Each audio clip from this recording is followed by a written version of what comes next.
ela, do nome un nom, Ulisses, do nome un nom que te posco esperar.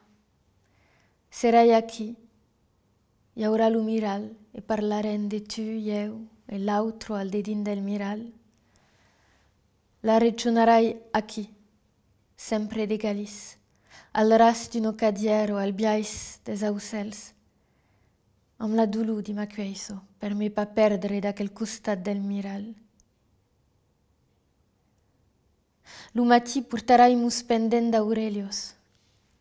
Lu serbarai mai beleu aliec se me devios susprene al mitan de la nuec.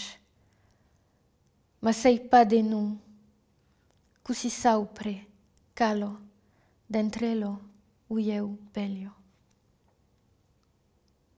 Ulisses. Te dona un nom. Te dona un nom cambalos din un negre, din de carrieros desertusos am de granguses.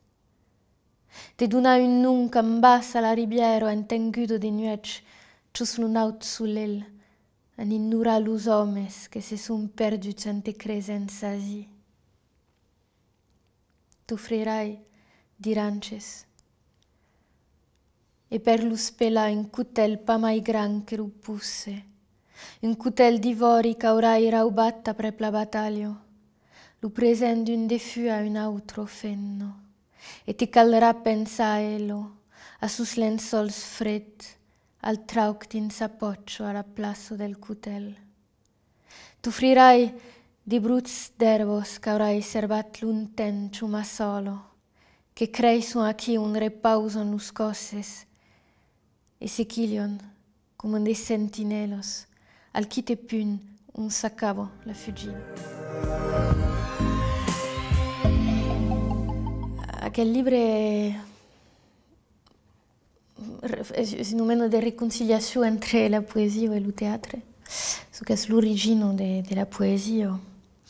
E és bastit de ce que he anomenat Ueig Can.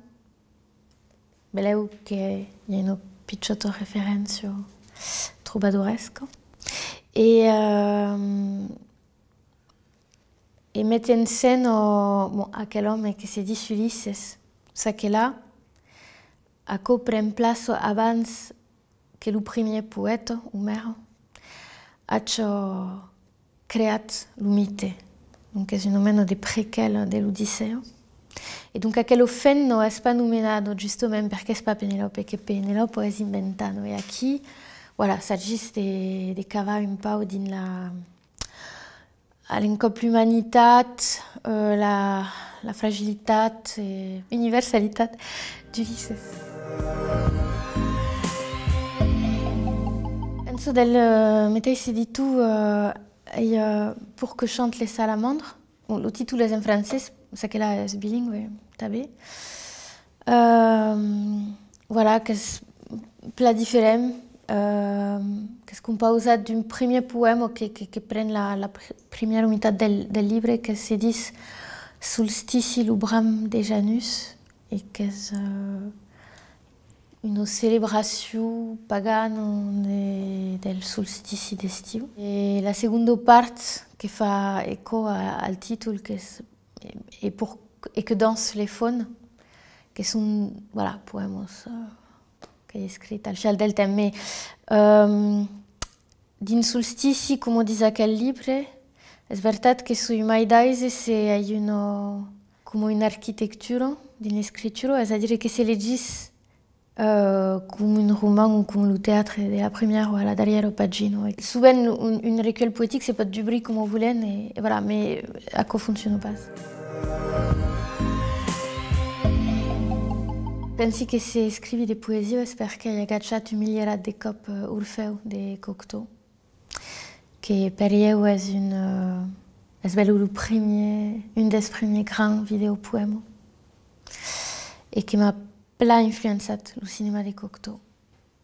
Et après la poésie és vengut concrètement a nivell temporal al moment que he descobert Yanis Ritsos. Perquè credi che hai compreso che può essere la poesia contemporanea. Voilà. Et Ritsos a écrit un certain nombre de monologues, bon, aquí es un dialogue, mais monologues poétiques també, que d'une certaine biais es malaisi de dire si de poésie ou de théâtre, es plus là le seu parcours littéraire qui fait que aven, voilà, considérat comme un poème. Et après, del temps que descobrissi Ritsos, quand même, descobrissi Del Pastre et Max Roquette. La maggior part des livres qui sont traduits sont publiés en bilingue, à causa que l'occità est visible. Bon, en norvégien, n'est pas bilingue, mais ça que là, dans la majeure partie, l'occità est présent sur la pagine, ce qui permet à plein de sens. Et il y a une de las traductions qui est en catalan. Et justement, il y a cette grande proximité. Et ça que là, dans le moment que l'occità est facile au catalan, besoin de tout ce qui fait la différence entre les deux langues. Et donc, pour la traduction, c'est simple. Dans mes livres, le français est tant original comme l'occità. Donc, les traducteurs, évidemment, sont des traducteurs du français. Mais comme la majeure part des traducteurs sont personnes qui parlent mai de deux langues, et donc en général qui parlent també une autre langue romana, et que donc en accès à l'occità, et m'est déjà arrivé qu'un traducteur, par exemple le traducteur norvégien, me fait remarquer qu'il y a une différence entre l'occità et le français, et me demande mais quoi en occità, que signifie, parce que ne parle pas, mais m'avait dit que... Voilà. M'arrive souvent de commencer par dire et prouver ou cercar le poème à l'oral. Et une fois que le teni, le va écrire. Après, il y a un moment de silence, quand même, que c'est aquel de l'écriture. Et une fois qu'il y a acabé, dans les deux langues, torni, l'ultime correction est orale. Donc, il y a aquella dimensione primaire o essenziale dell'oralità, perché l'escritura è talment solitaria. Il y a une cosa un peu schizophrénique també, perché c'est calmettre l'esprit que parlo. Et es pla, voilà, de poder partir aquesta experiència artística amb d'altres.